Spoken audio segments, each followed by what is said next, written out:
Mais perto de Deus. São Simão, um monge conhecido como o Estilita, mandou levantar uma coluna na praça de seu povoado, onde todas as pessoas se reuniam ali, aos finais de tarde, nos finais de semana, para convivências alongadas. Então, ele mandou construir, naquela praça, daquele povoado, uma alta coluna. Em seguida, subiu nela para viver no alto, longe do mundo dos homens. A coluna era muito alta. Sobressaía do teto das casas e acima das agulhas da catedral. E, no entanto, São Simão não se sentia perto de Deus. Um dia ele exclamou, em meio à sua angústia: Senhor, aproxima-me de ti. O que devo fazer? E aconteceu que, com essa prece, aquela gigante coluna encurtou um pouquinho. São Simão continuou pedindo que Deus o aproximasse dele. E conforme pedia isso, a coluna ia se tornando mais curta, bem mais curta, até que um dia o santo se encontrou ao rés do chão, junto aos homens que estavam naquela praça, dos quais havia querido separar-se. Foi aí que São Simão aprendeu algo muito precioso. Quanto mais próximo estiver o homem de seus irmãos, mais perto estará de Deus.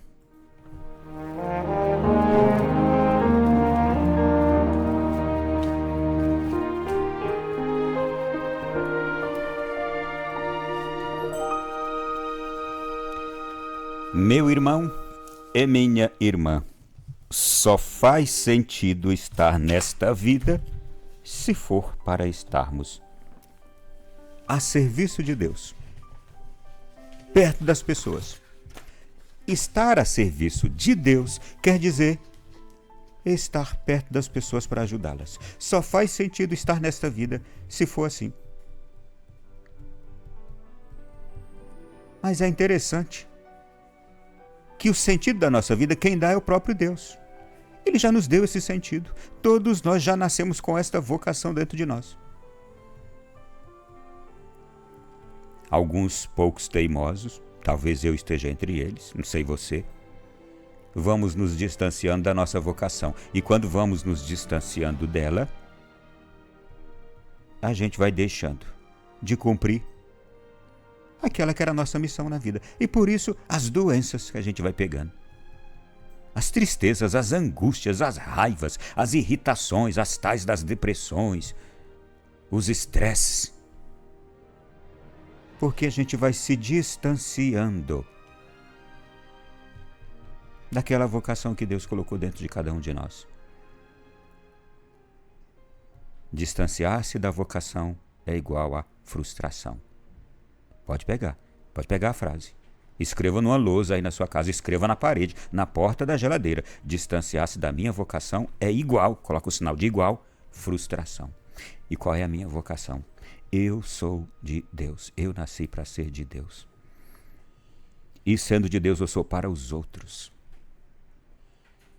Sendo de Deus, eu sou para os outros, não para mim. O santo de hoje, e veja, e era um santo, era já um homem admirável, de profundo conhecimento, admirado pelos outros, mas ele carregava em si uma grande incógnita, uma coisa que não se explicava.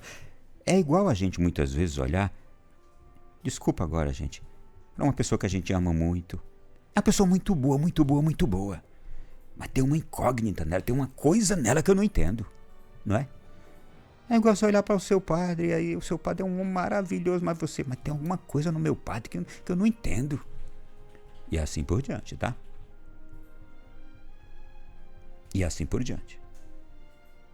Essa incógnita, essa coisa que a gente não consegue entender, talvez seja uma falta de correspondência total àquilo que Deus espera de nós.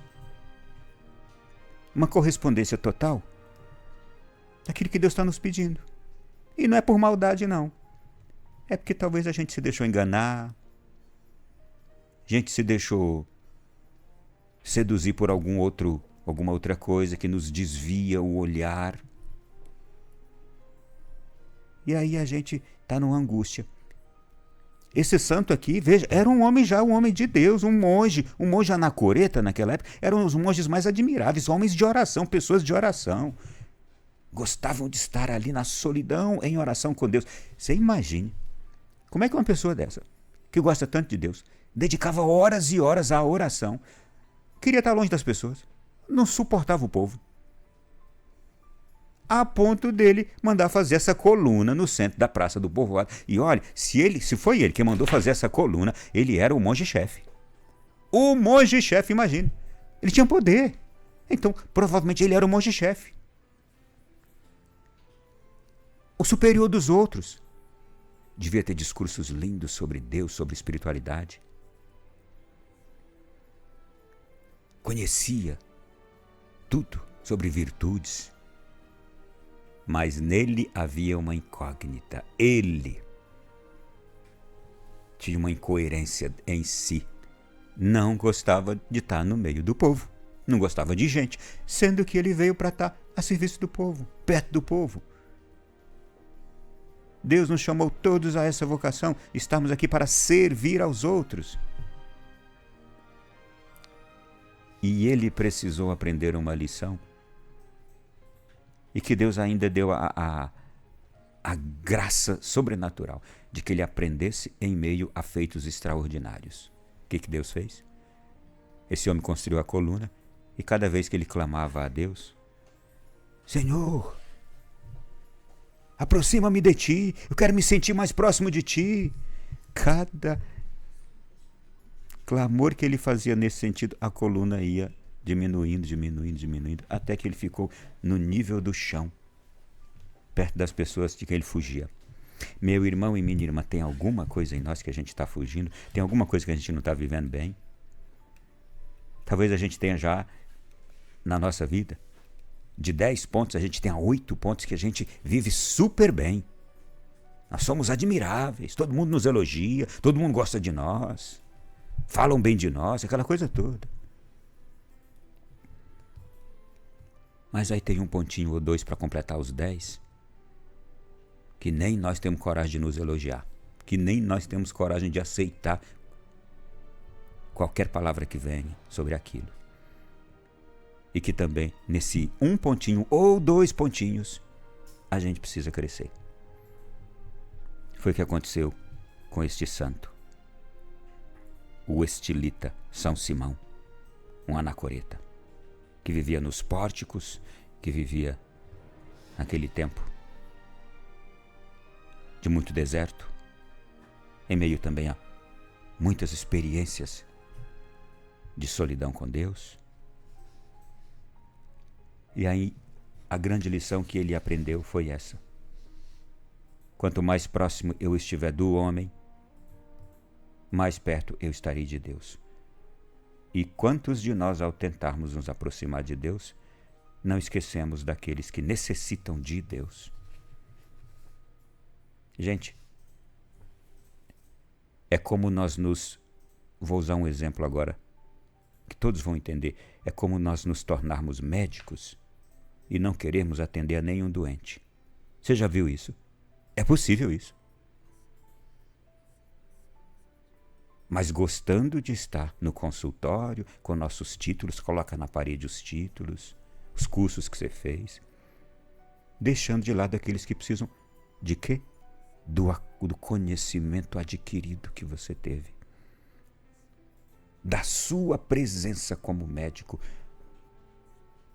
portador de uma graça especial que é o conhecimento da medicina, para salvar, para ajudar, para curar. É a mesma coisa. Olha, vamos nos lembrar aqui de que nós estamos dentro do mundo.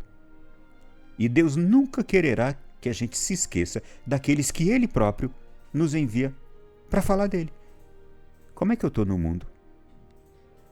Eu, por exemplo, sou um servo de Deus, mas eu não quero, neste mundo, falar de Deus para ninguém. É muita incoerência, não é? Bem, e para concluir, prepara aí as costas agora, prepara o lombo, que a pancada vai ser grande. Mas a pancada de hoje que eu quero trazer é da primeira leitura. Quem já foi na missa já recebeu a pancada. Ela é fabulosa. Leitura do livro de Ezequiel, capítulo 18, versículos de 21 a 28. Sabe o que diz? É a primeira leitura de hoje. Quem vai na missa vai ouvir. Quem já foi, já ouviu. Diz assim: se o ímpio se arrepender de todos os pecados cometidos e guardar todas as minhas leis e praticar o direito e a justiça, viverá com certeza e não morrerá. Está falando do ímpio. Se o ímpio, aquele que está afastado de Deus, com práticas ruins, com práticas más, se este se arrepender de todos os pecados cometidos, guardar todas as minhas leis e praticar o direito e a justiça, viverá com certeza e não morrerá. Nenhum dos pecados que cometeu será lembrado contra ele, viverá por causa da justiça que praticou. Será que eu tenho prazer na morte de um ímpio? Pergunta Deus aqui. É a profecia de Ezequiel. Deus perguntando. E aí Deus mesmo vai e responde: não desejo. Antes, não desejo. Antes que mude de conduta e viva. Isto é, eu não desejo a morte de ninguém, de nenhum pecador, de ninguém, antes que mude de conduta e que viva.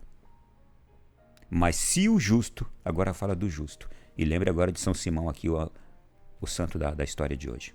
Mas se o justo se desviar de sua justiça e praticar o mal, imitando todas as práticas detestáveis feitas pelo ímpio, imitando o ímpio, aquela pessoa está no mundão, poderá fazer isso e viver? Da justiça que ele praticou, nada mais será lembrado.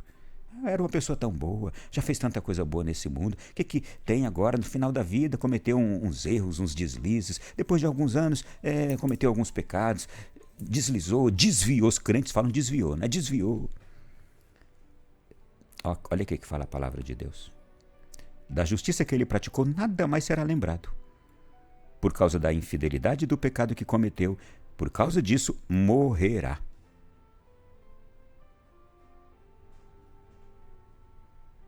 Mas vós andais dizendo: a conduta do Senhor não é correta. Isto é, quem acha que Deus está sendo muito duro, muito rigoroso, tem gente que fala isso. A conduta do Senhor não é correta. Então, a profecia de Ezequiel continua dizendo: ouvi, vós da casa de Israel. É a minha conduta que não é correta? Isso é Deus falando, tá? É a minha conduta que não é correta? Ou antes, é a vossa conduta que não é correta? O que está acontecendo hoje é que o homem não quer aceitar mais o que está na palavra de Deus, na Bíblia, no catecismo, na doutrina da igreja. E aí diz que a doutrina da igreja está correta. Quem fala contra a doutrina da igreja, quem fala contra a Bíblia, está falando contra o próprio Deus. É igual está aqui nessa profecia de Ezequiel. A conduta do Senhor não é correta. Quem fala a Bíblia não está correta. A Bíblia é ultrapassada. Aí Deus mesmo pergunta: é a minha conduta que não é correta ou antes é a vossa conduta que não é correta? Quando um justo se desvia da justiça, pratica o mal e morre, é por causa do mal praticado que ele morre. Quando um ímpio se arrepende da maldade que praticou, um ímpio, um pecador, e observa o direito e a justiça, conserva a própria vida. Arrependendo-se de todos os seus pecados, com certeza viverá, não morrerá. Este morrerá, gente, é morrer para o fogo eterno. Isso aqui é morrer para o fogo eterno. Portanto, nós estamos aqui nesta vida para acertar, ter uma conduta correta, viver para os outros, e não sou eu que digo, mas é a própria palavra de Deus. Quem não vive de forma justa, correta, quem não vive fazendo para praticar o que o seu Criador deixou, não sou eu que digo, é a palavra de Deus, morrerá. E morrerá no sentido fogo eterno. Agora aquele que, mesmo já tendo praticado o mal, vivido errante, mas este começa a observar o direito e a justiça, este vai conservar a própria vida. E aqui vida quer dizer salvação, vida eterna. Arrependendo-se de todos os seus pecados, com certeza viverá, não morrerá. Tome hoje, por favor, essa leitura de Ezequiel e mostre para as pessoas que dentro da sua casa, ou mostre de alguma forma muito sábia, tá? Com muito jeito, ou faça com que esta palavra de hoje chegue a quem precisa. Que há tantos dentro das nossas casas, vizinhos a nós, amigos nossos, queridos nossos, amados nossos, que estão querendo fazer do nosso lar, da nossa casa, do seio familiar, um prostíbulo, e que a gente aceite que a nossa casa se torne um prostíbulo, onde se vive de tudo que é errado. E quanta angústia no coração de algum pai ou de alguma mãe que fica até em dúvida, dizendo: eu prefiro que ele viva aqui dentro de casa essas coisas do que lá na rua. Está errado você. Está errado você, porque a sua casa não pode ser admitida como uma casa de prostituição, de perdição, uma casa de infernal, onde as práticas infernais são praticadas. Está errado você. Desculpa pai, desculpa mãe, no querer proteger o seu filho ou filha que estão nesta vida errada. Você está transformando a sua casa toda numa casa de prostituição. A sua casa é uma igreja doméstica. Os nossos lares são igrejas domésticas. O quarto da sua filha não pode ser um quarto de prostituição, porque você quer protegê-la da rua. Do seu filho igualmente. É dura, é uma pancada essa primeira leitura de hoje, mas ela é muito clara. E muitos ao longo destes séculos todos provavelmente já se levantaram contra Deus, dizendo exatamente, ou fazendo a mesma pergunta que hoje aqui na profecia de Ezequiel a gente vê. Mas que Deus duro! Será que Deus está correto nisto? Será que a Bíblia está certa nisso? Deus está correto. Quem tem que mudar de conduta não é Deus. Não é a Bíblia, não é o catecismo, não é a tradição da igreja. Quem tem que mudar de conduta é você, é o seu marido ou a sua esposa, é o seu filho ou a sua filhinha. Quem tem que mudar de conduta sou eu e não Deus.